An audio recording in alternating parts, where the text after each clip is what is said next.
ఇందిరమ్మ ఇండ్లు రాని వారు దరఖాస్తు పెట్టుకుంటే వెంటనే పరిశీలన చేసి మంజూరు చేస్తామని మంత్రి పొన్నం ప్రభాకర్ తెలిపారు. సిద్దిపేట జిల్లా హుస్నాబాద్ మున్సిపాలిటీ పరిధిలో అర్హులైన లబ్ధిదారులకు ఇందిరమ్మ ఇళ్ల మంజూరు పత్రాలను జిల్లా కలెక్టర్ హైమావతితో కలిసి మంత్రి పంపిణీ చేశారు. 3,520 మంది మహిళలకు 1,13,00,000 రూపాయల వడ్డీ లేని రుణాలు చెక్లను అందజేశారు. 18 ఏళ్లు పైనున్న మహిళలకు ఇందిరమ్మ చీరలు పంపిణీ చేసి మాట్లాడారు. హుస్నాబాద్ మున్సిపాలిటీలో అర్హులైన 372 మంది లబ్ధిదారులకు ఇందిరమ్మ ఇండ్ల మంజూరు పత్రాలు తీసుకుంటున్నారన్నారు. ఇల్లు ఒక కళ, ఇల్లు కట్టి చూడు, పెళ్లి చేసు చూడు అంటారని ప్రభుత్వం ఇల్లు లేని వారి కళ నెరవేరుస్తుందని, గత ప్రభుత్వం 10 సంవత్సరాలుగా ఒక బెడ్రూమ్ కూడా ఇల్లు కూడా ఇవ్వలేదని, హుస్నాబాద్లో గతంలో ఎంతమంది ఇల్లు ఇచ్చారని ప్రశ్నించారు. హుస్నాబాద్ టౌన్లో మొదటి దశలో 170 ఇందిరమ్మ ఇల్లు మంజూరు కాగా ఇప్పుడు 370 ఇందిరమ్మ ఇల్లు మంజూరు చేస్తున్నామన్నారు. నియోజకవర్గంలో మొదటి దశలో 35,000 ఇందిరమ్మ ఇల్లు మంజూరు చేశారని, ఆ ఇళ్ల నిర్మాణాలు పూర్తయ్యాయన్నారు. పేదలందరికీ ఇందిరమ్మ ఇల్లు వచ్చే బాధ్యత తమదని, అర్హులందరికీ ఇల్లు మంజూరు చేస్తామన్నారు. రాజకీయాలకు అతీతంగా ఆ ఇల్లు కావాలన్నారు. వారందరికీ ఇస్తున్నానన్నారు. గత 10 సంవత్సరాలుగా ఒక రేషన్ కార్డులు ఇవ్వలేదని, ఇప్పుడు రేషన్ కార్డులు పంపిణీ చేస్తున్నామని, ఇది నిరంతర ప్రక్రియ అన్నారు.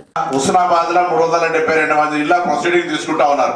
ఖచ్చితంగా ముగ్గు పోసి అందరితో ముగ్గు పోయించి వెంటనే కొబ్బరికాయలు కొట్టించుకోండి.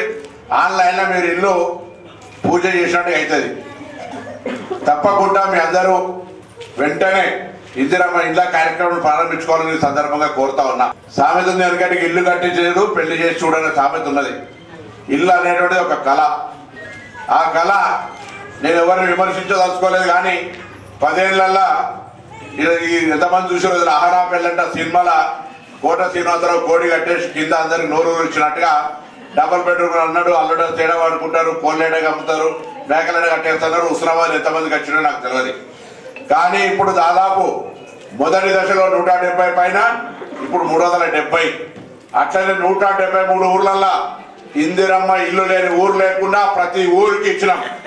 అయితే ఇలా 370 ఇవ్వగానే మొత్తం హుస్నాబాద్ లో ఇల్లు లేని వాళ్ళందరికి ఇచ్చినామని మేము అంటలేము. 10 ఏళ్ల నుంచి ఇల్లు లేదని ఆలోచన, కాగితాలు చెప్పులు అడిగేటట్టు తిరుగుతే రానటువంటి వాళ్ళందరికీ ఇవాళ ఇందిరమ్మ ఇల్లు ఇచ్చినాం. ఇంకా మిగిలిన వాళ్ళను నేను అందరికి విజ్ఞప్తి చేస్తా ఉన్నా, అప్లికేషన్లు పెట్టుకోండి. అర్హతను పరీక్షించి పేదలు ఎవరున్నా సరే అందరికీ ఇందిరమ్మ ఇల్లు ఇచ్చే బాధ్యత ఈ ప్రభుత్వం మనం మనవేస్తాం.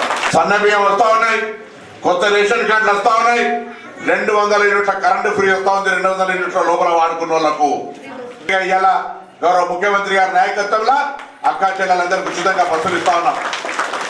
ఈ విధంగా మన ఊర్లో రాష్ట్రంలో ఎక్కడ లేనట్టుగా నా అక్క చెల్లెలు ఆరోగ్యంగా ఉండాలి.